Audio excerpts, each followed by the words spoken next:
আমার সকল প্রিয় ছাত্রছাত্রীকে জানাই আমার চ্যানেলের তরফ থেকে স্বাগতম।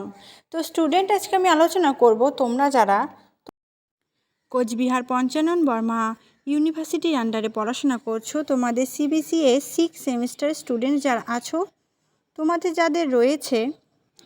যাদের রয়েছে জিই এডুকেশন, তোমরা অবশ্যই ভিডিওটি শেষ পর্যন্ত দেখো। খুব সুন্দর করে আমি বিস্তারিত আলোচনা করব, খুব সুন্দর করে বুঝতে পারবে, একটু ধৈর্য সহকারে দেখো।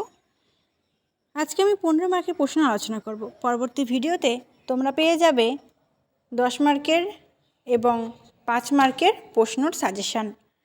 তো কোন কোন প্রশ্নগুলি খুব ইম্পর্টেন্ট রয়েছে সবটাই আলোচনা করব। ভিডিওটি শুরু করার পূর্বে তোমাদের কাছে অনুরোধ, তোমরা যারা চ্যানেলে নতুন রয়েছো, তোমরা অবশ্যই আমাদের এই চ্যানেলটি সাবস্ক্রাইব করে পাশে থাকবে, তাহলে নিত্য নতুন ভিডিও তুমি সকলের আগে পেয়ে যাবে। তো চলো শুরু করি। দেখো, 1 নম্বর প্রশ্ন বলছে ইউজিসির মুখ্য কাজগুলি কি কি? SCERTর বিভিন্ন কর্মসূচিগুলি আলোচনা করো। পরবর্তী প্রশ্ন, শিক্ষক প্রশিক্ষণের পরিবর্তে শিক্ষক শিক্ষা ব্যবহার করা হয় না কেন? শিক্ষক শিক্ষার উৎপত্তি ও ক্রমবিকাশের প্রসঙ্গে শিক্ষক শিক্ষার আধুনিক ধারণাটি আলোচনা করো। এই প্রশ্নটি খুব ইম্পর্টেন্ট রয়েছে। 1 নম্বর প্রশ্নটাও খুব ইম্পর্টেন্ট, 2 নম্বর প্রশ্নটাও খুব ইম্পর্টেন্ট রয়েছে। তোমাদের পরীক্ষার বেশি দিন নেই, 1 মাস মতো রয়েছে। তোমরা কিন্তু অবশ্যই মনে করে নিজেদের এক্সাম ফর্ম ফিল আপটা কিন্তু করে নেবে, না হলে কিন্তু তোমাদের ফাইন দিতে হবে। তো এবার আমি 3 নম্বর প্রশ্ন আলোচনা করছি, আমাদের দেশের শিক্ষক শিক্ষার প্রধান সমস্যাগুলি কি কি? এই সমস্যাগুলোকে কিভাবে সমাধান করা সম্ভব? পরবর্তী প্রশ্ন, 3 নম্বর প্রশ্নটা কিন্তু খুবই ইম্পর্টেন্ট রয়েছে। পরবর্তী প্রশ্ন, ভারতের শিক্ষক শিক্ষায় NCTEর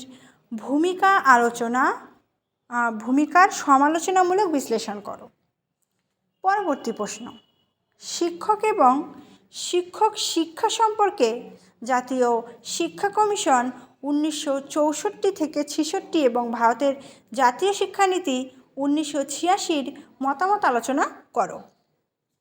পরবর্তী প্রশ্ন, দেখো নেক্সট প্রশ্ন এখানে বলছে শিক্ষক শিক্ষণ ও শিক্ষক প্রশিক্ষণের মধ্যে পার্থক্য বিবৃত করো। শিক্ষক শিক্ষণের পরিধি সম্পর্কে আলোচনা করো। পরবর্তী প্রশ্ন, শিক্ষক শিক্ষণ বলতে কী বোঝায়? শিক্ষক শিক্ষণের প্রকৃতি ও পরিধি আলোচনা করো।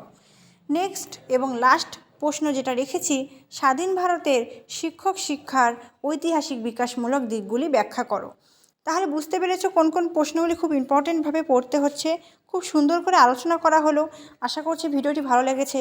ভিডিওটি যদি ভালো লেগে থাকে তাহলে অবশ্যই আমাদের এই চ্যানেলটি সাবস্ক্রাইব করবে, পাশে থাকা বেল আইকন অল প্রেস করে দেবে এবং ভিডিওতে একটি লাইক করবে এবং তোমার প্রত্যেক বন্ধুদের সাথে অবশ্যই আমাদের এই ভিডিওটি শেয়ার করে দেবে। Thanks for watching after all. Thank you সকলকে।